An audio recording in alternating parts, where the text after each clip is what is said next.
Pagbasa ng salita ng Diyos mula sa sulat ni Santiago.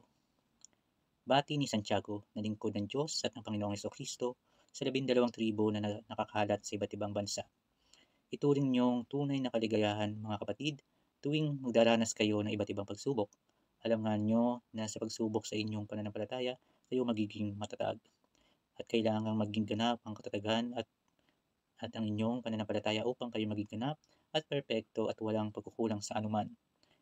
Kinukulang ba ng karunungan ang isa sa inyo? Humingi siya sa Diyos na masagana at kusang loob na namimigay sa lahat at pagkakalooban siya. Pero humingi siya ng may tiwala.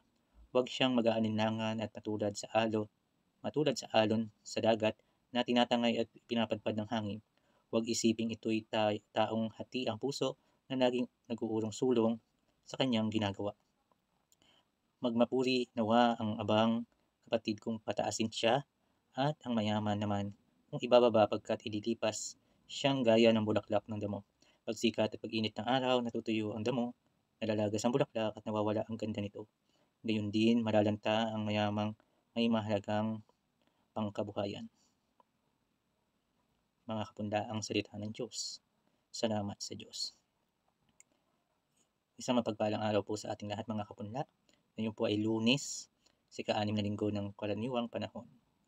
At ang ating napakinggan na pagbasa ay mula sa unang pahina ng sulat ni Santiago, na pinapaalalahanan niya ang mga Kristiyano noong unang panahon na huwag manghina ang loob, bagkus magtiwala sa Diyos na nagbibigay ng lahat ng biyaya at pagpapatawad sa lahat.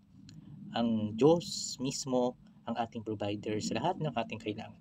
Dahil kung may Diyos tayo, lahat ng kinakailangan natin ay hindi na natin iisipin pa, kundi ang Diyos ang magpapadala, ang Diyos ang magbibigay sa atin sa lahat ng mga ito.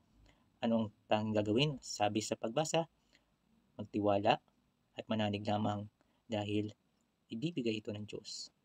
Nakakaranas man tayo ng mga pagsubok, mga problema, nariyan ng Diyos na mapagbigay sa lahat.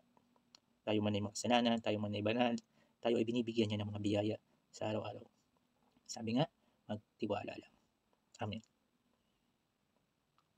Darasalin po natin ang panalangin itinuro ng ating Panginoong Jesucristo. Ang Ama namin, sumasalangit ka, sambahin ang ngalan mo, mapasa amin ang karya mo, sundin ang loob mo dito sa lupa para sa langit.